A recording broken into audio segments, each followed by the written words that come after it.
Welcome to another episode of The Brand Called You, a podcast and podcast show that brings you leadership lessons, knowledge, experience, and wisdom from thousands of successful individuals from around the world. I'm your host, Ashutosh Garg, and today I'm privileged to welcome again a very, very accomplished professional, diplomat, someone passionate about climate change from Norway, Mr. Erik Solheim. Erik, welcome to the show. Thank you so much, Ashutosh, for asking me. I feel so privileged to be on your show. Thank you. Erik is the Green Diplomat. He's the 6th Executive Director of the UN Environment. He's the Vice Chair of the China Council for International Cooperation on Environment and Development. Erik is a well-known global leader of environment and development, as well as an experienced peace negotiator. He has been the Norwegian Minister of Environment and International Development from 2005 to 2012, and he serves on the boards of several organizations from around the world. So, Erik, I've been seeing the amazing work that you're doing to support the climate change work that's happening in India. So my first question to you is, can you give us an overview of the current state of climate change and sustainability in India? Yeah, first, I think everyone understands that the situation is severe. We see forest fires in California or Canada. We see the huge flooding in Pakistan last year. So there's no need to speak about the severity of the situation. I want to speak about the solutions. Yep. And I see solutions coming up by the day in India, mainly for the reason that the old debate, which was, do we want to develop or do we want to take care of Mother Earth? That's gone. And I give a lot of credit to the Prime Minister, to Modi, for doing that, because he has come to India with a completely new message, which is, how can we bring everyone out of poverty? How can we promote a huge middle class in India, but do it by green policies like solar panels? And interestingly enough, a number of chief ministers, even some chief ministers who are dead against Mr. Modi, like Mr. Stalin in Tamil Nadu or KCR in Telangana, their message is exactly the same. So I see a lot of promise coming from India these days. Wonderful. And what, in your opinion, are some of the major environmental challenges that we face in India when it comes to climate change? I think the main issue is very simple, to see climate change not just as a problem, but as an opportunity.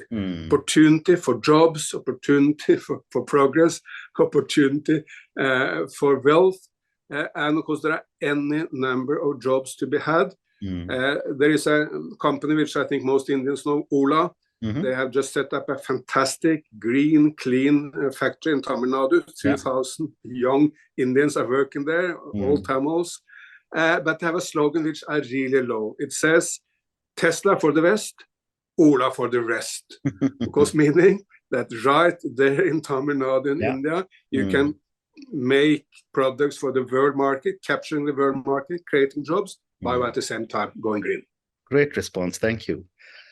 My next question is, how has India's approach to sustainability and climate change evolved over the years? Look, if we start with the very beginning, the old Indians venerated nature. Absolutely. It was not, and they had the concept of oneness. By the way, in the state of Madhya Pradesh, they just opened a statue of oneness. It's a 30-meter tall statue to celebrate the idea of oneness. Oneness, of course, meaning Indians, all Indians, but Indians and Chinese, Europeans, Americans, everyone is one, but also oneness with nature. Right. And they venerated nature to the extent that they made God half animal, half human, like Ganesh, half elephant, half human, or Hanuman, half monkey, half human.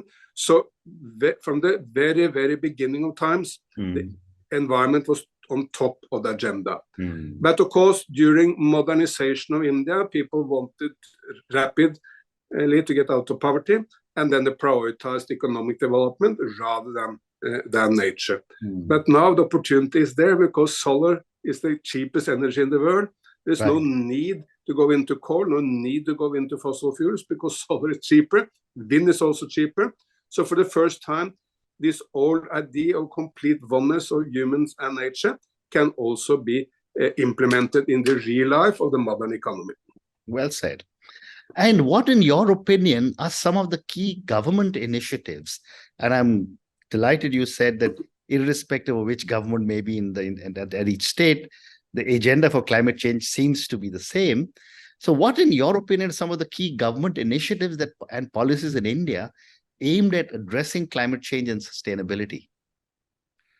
As I see it, Prime Minister Modi is very much following the successful recipe from South Korea. During the days when South Korea made world-class companies like, say, Samsung or Hyundai, which everyone knows and respects, it was government who were pushing, setting the vision, launching missions, and then the private sector, of course, implementing the technologies. Prime Minister Modi is now launching any number of green missions for India, green hydrogen mission for India, green battery mission for India, green mobility mission for India. And this is all the same, using the state as a vehicle to drive the private sector development. Obviously, I mean, all the electric cars or buses India needs cannot be made by the Prime Minister. They will have to be made by Ola or Tata or Mahindra or private sector companies. That government can give the direction, and they can be helpful in regulating markets, giving the permissions, but then leaving to the private sector to actually operationalize everything. Well said. And conversely, what, in your opinion, are some of the biggest obstacles or roadblocks to achieving sustainable development? I think maybe the biggest roadblock is in our brains, still in our minds. We are still a little bit in the past, believing that if we go green, we will lose jobs and we will be poor. And sometimes even environmentalists, unfortunately, speak as if it's an enormous sacrifice if we go green. No, it's a way to much better health. I mean, if the air pollution in Delhi and some other cities can be clean, much better health for people. Added many more jobs in the new industries than in the old. And added to that, of course, much better to create a beautiful, sustainable India. Very interesting. What, again, you've been traveling to so many different parts of India, and I've seen photographs of you in Hyderabad, for example. What are some innovative solutions or technologies that India is adopting to combat climate change? Some of them are, of course, using well-tried recipes, like simply going green. In Hyderabad, there is now 180 urban parks, some small, some bigger. The tree cover of the state of Telangana has been increased by 7%. But this is not by chance. This is because the Chief Minister KCR decided to make it one of his pet projects to drive this development in the state of Telangana. And the state is much greener. But look, there's also enormous economic benefits from this, because Hyderabad is maybe at least one of the most attractive cities in India. Population growth is enormous in Hyderabad because people want to live in a dynamic, high-tech city, but also a green, nature-based city. So combining economy and ecology this way, which I done in Hyderabad, is wonderful. But you see it all over. I mean, just recently I visited Sanchi in Madhya Pradesh, much smaller city, a much poorer place, and a historical city with a great Buddha stupa. But they have now implemented a very important solar plant in Sanchi, making possible for the farmers to pump the water into the farms by solar energy, making the city of Sanchi powered by solar, and even setting up street lights powered by solar, so that women can feel safer at night walking outside their homes in solar-powered light. So there are numerous initiatives all over India. Madhya Pradesh is run by BJP, Telangana is run by the opposition, but the aim is the same. Very, very nice and very reassuring to hear it from you. My next question is that how can India strike a balance between economic growth and environmental conservation? And a lot of discussion happens that because India is a developing country, why are we focusing so much on conservation and not on using our resources? No, I mean, look, this is, of course, the enormous opportunities of the 21st century, because in the past, there was a choice to be made. There was no way you could develop fast unless you based it on coal. The Industrial Revolution happened in the United Kingdom because they had abundance of coal. And that spread to Europe, to America, to China, to Korea, to everywhere. So in the past, you had to make that choice. And also, if you wanted to develop, it came with quite a lot of destruction of nature. But now we have all the policies and all the finances and all the technologies to combine environment and economy. So the choice is not any longer ours. If you switch from coal to solar, you save money, which can be used for education and health. Better for your health, of course, and it's better for Mother Earth. So the old choice between environment and ecology, it was true in the past, but it's no longer the real choice. And the first person to really drive that understanding in India has been Prime Minister Modi himself. Well said. My next question is that, are there any unique challenges or opportunities in implementing sustainable practices in India as compared to a lot of other countries? There are some enormous opportunities. Like India has a population of 1.4 billion people, and it's one market. If you produce something in Tamil Nadu, well, you can sell it in Mizoram or in Kashmir. There's no customs, no problems. It's just one market, and the market is demanding. So if you make something in that market, the price will normally be low, and that means you will be competitive in the global market. I think the biggest challenge for India, in my view, is to make sure that more of the jobs from the green transformation comes in India. Look, China is now by far the world leader in green transformation. No one should criticize China for that. That's an enormous, amazing achievement of China. 80% of all solar panels in the world are made in China, for instance. 80% of all hydropower last year came in China. 60% of all electric cars are made in China, and I can go on and go on. 70% of all electric batteries. But of course, India in the early phases need to import some of this from China, but it needs, with the slogan of the Prime Minister himself, to make it in India. So that's what creates jobs and prosperity in India. So making that transformation, building up the industrial capacity, creating the educated working class which can make these products, and make sure that the government system is not too bureaucratic, so that you get the permissions and get it working. That is the biggest challenge, but it's also an enormous opportunity for India. Thank you. How can the youth in India be empowered to take a more active role in promoting sustainability? I see a lot of progress in that. Wherever I come, I see young people who want to make a startup. Sometimes they want to work with a civil society group, but very often they want to go into business. They have ideas. They need to be supported. So getting banks and more, let's call it more experienced industrialists to mentor all these young people, I think is critical, because yes, they are new, they are amateurs, but well, Infosys was also started by people who were amateurs in the first days. So some of these companies will come a long way, but they will need mentoring, and they will need financial resources to really go far. But there is an enormous promise everywhere. There are young people who want to be part of this transformation. Wonderful. And what, in your view, are the role businesses can play to promote sustainability in India? Business is at the core of the transformation. I mean, true, without the government, it will not help.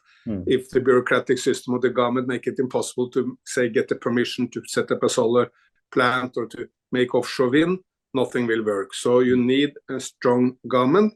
But as I've said repeatedly, that's not now in place. And Prime Minister Modi is the strongest Prime Minister in modern times in India, and driving this green transformation.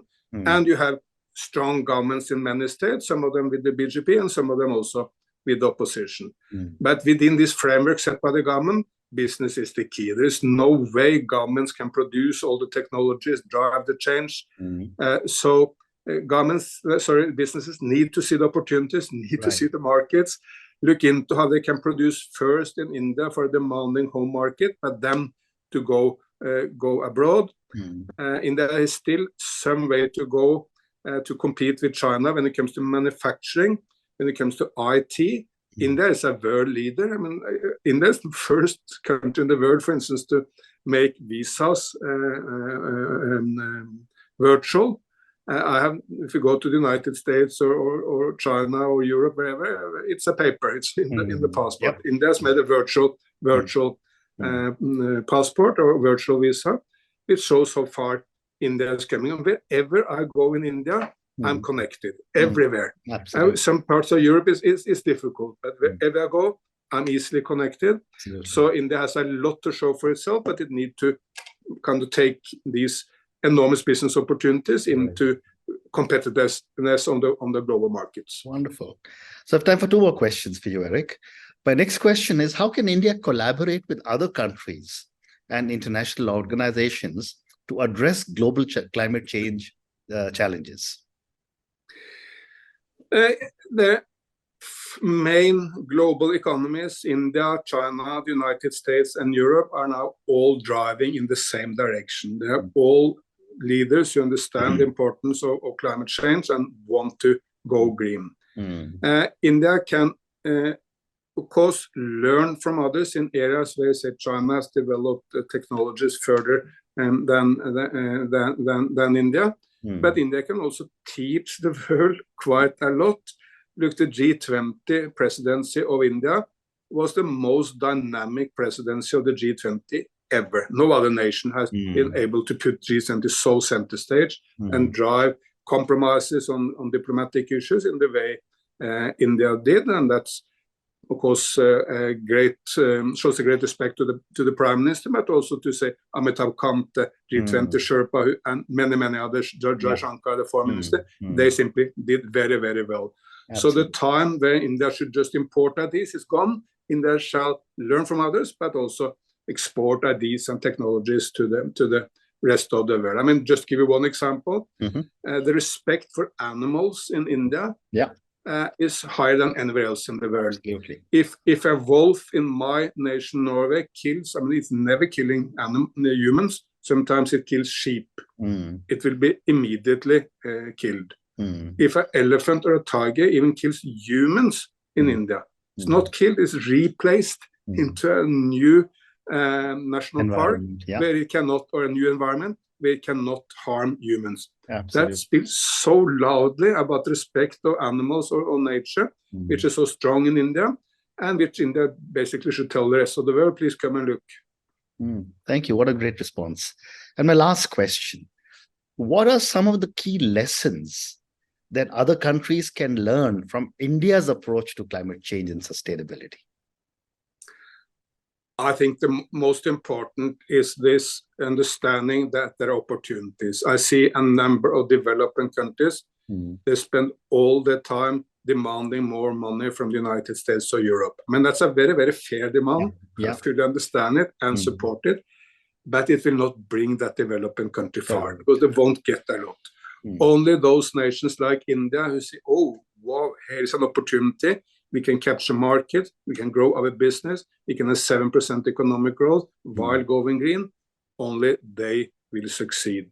So I think for others to look into this strong leadership India is now providing, and the dynamism of the Tatas, Reliance, Adanis, and all the other companies, of course, many much smaller, like in the environment sector, you have Renew, you have Acme, you have so many companies, to really understand the importance of the political leadership and the dynamism of business.